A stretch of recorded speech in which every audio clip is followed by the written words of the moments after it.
Bonjour à tout le monde. Donc, ce matin, je voulais répondre à une question de Nadine. Elle se posait une question.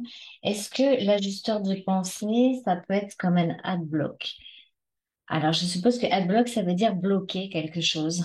Alors, moi, je n'y connais pas trop, tu sais, en informatique, Nadine, mais ce que je sais, c'est que c'est pas le job de l'ajusteur de pensée de bloquer les pensées interférentes. Ça, non, non, c'est notre job à nous.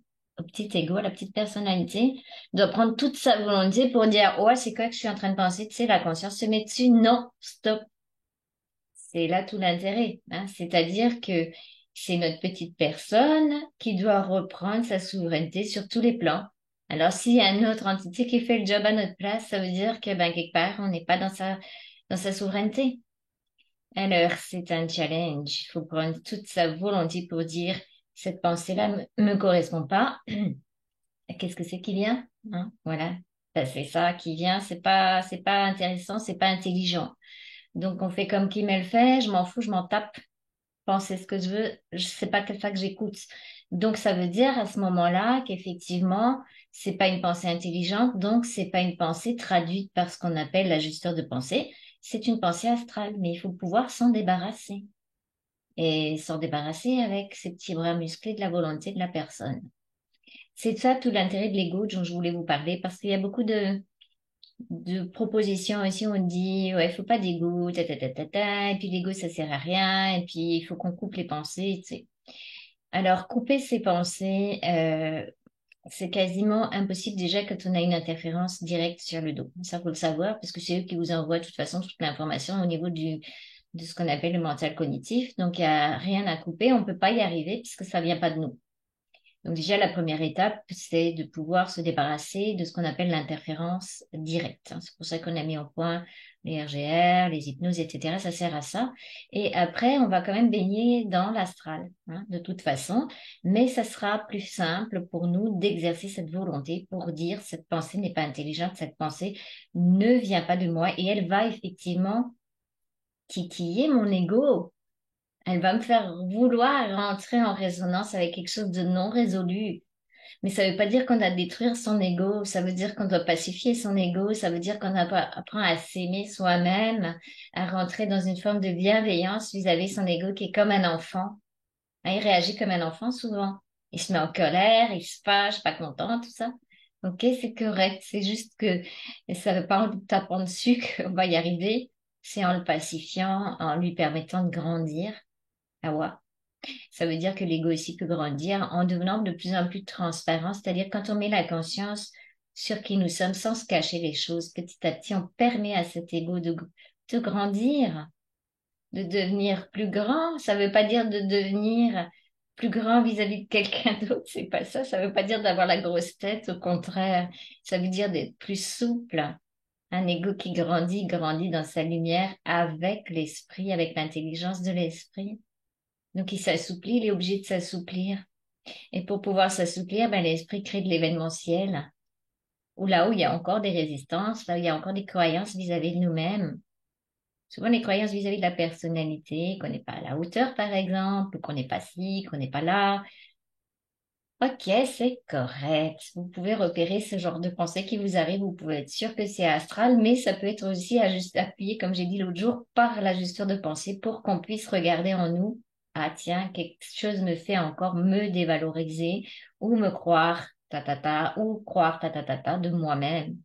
Hein, c'est quand on fait sauter les croyances au fur et à mesure qu'on peut dégager cet ego, de tout le poids qu'il a sur lui. C'est comme un enfant, mais il est assujetti à ses croyances, à ses, comment dire, réflexes de la personnalité, il doit se comporter comme ça, comme ça, comme ça, comme ça. C'est des réflexes.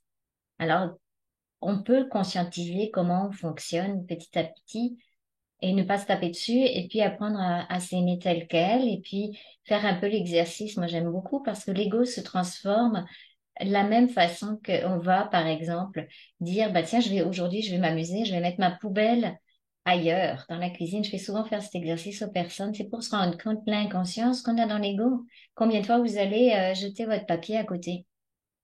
Ben ça, c'est le temps de la transformation. Jusqu'à ce que la conscience dit, OK, pourquoi je veux jeter le papier à côté? La poubelle a changé de place. Eh ben, ça, c'est les réflexes. Et puis, à un moment donné, on va jeter le papier dans la poubelle là où on l'a mis. Et puis, alors, si on a mis la poubelle au bon endroit, qu'on jette le papier au bon endroit, ben, on refait l'exercice, on rechange de la poubelle de place. Et ben, tout ça, ça nous montre quoi?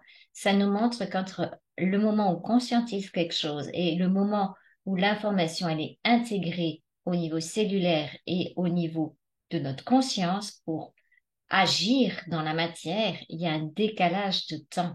C'est le temps qu'il nous faut nous laisser, ne pas nous taper dessus, nous dire, ouais, je suis pas encore, je comprends pas, qu'est-ce qui m'arrive avec tout ce que j'ai déjà compris, je devrais être comme ça, comme ça. Non.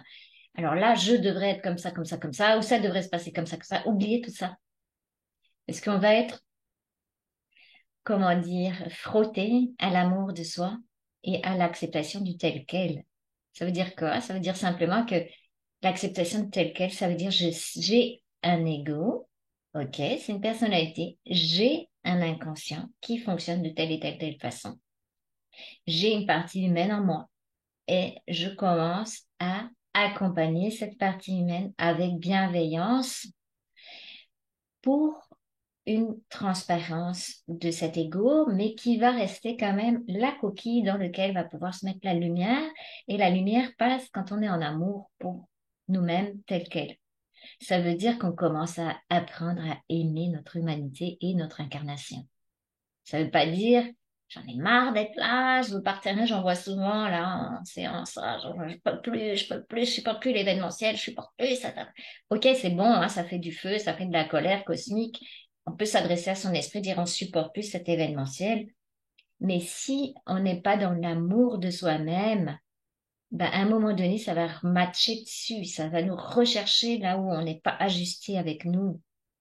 Et si on veut partir d'ici, ça va recréer encore un plus grand décalage par rapport à ce petit personnalité-là, qu'on doit prendre soin de cette personnalité, on doit prendre soin de cet humain. C'est lui qui a toute la souffrance sur le dos, bon sang.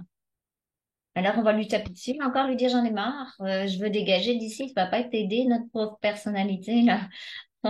Ça va pas être dans le bon sens pour elle. Elle va se sentir encore plus isolée, encore plus seule. Et puis on travaille à la réunification de nous-mêmes. À la réunification, ça se fait aussi avec le tel quel et puis l'amour de soi au point zéro. Hein, donc je commande d'être dans l'amour de moi au point zéro, tel quel. Et ça, c'est très bon pour pouvoir petit à petit se pacifier et comme dit, se poser intérieurement. Alors si je vous parle de poser intérieurement, c'est que j'ai remarqué aussi que actuellement, dans les énergies actuelles, on est beaucoup cherché dans les énergies karmiques. Donc, ça veut dire des nœuds de croyances quelque part qu'on a mis en nous vis-à-vis de quelqu'un d'autre. Ça veut dire quoi? Ça se manifeste sous forme d'événements. Hein, par exemple, on est une maman et puis nos enfants nous cherchent. Hein, ils sont ados, ils ne comprennent pas qu'est-ce qui se passe. Même parce que si on va voir, hein, c'était le cas que j'ai eu l'occasion d'aller voir ça hier avec une maman, ben, on plonge dedans, on va trouver une mémoire karmique et un non-alignement à ce moment-là, où on s'est fait un pacte avec soi-même de dire que on protégera cet enfant à tout prix parce qu'il est arrivé quelque chose dans le passé. Donc, ça crée quoi? Ça crée comme un vœu, comme un pacte vis-à-vis de nous-mêmes. Et ça met du poids sur l'enfant actuel. Hein, parce que ce que je me suis rendu compte aussi, c'est que dans ces histoires d'être cherché par l'extérieur, entre autres par nos proches, souvent c'est permis par ce qu'on a mis en place au niveau du karma. Hein, ça, il y a pas de secret. C'est très facile d'appuyer sur le bouton quand on a déjà mis en place nous-mêmes des croyances karmiques vis-à-vis des autres. Hein.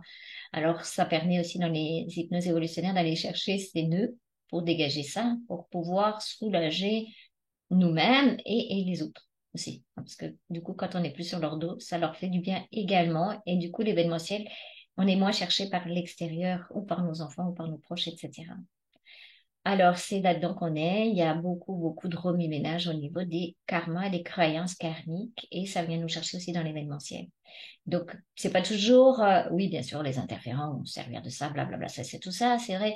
Mais ça veut dire aussi que nous sommes dans une capacité actuelle de pacifier quelque chose avec les autres également et nous-mêmes.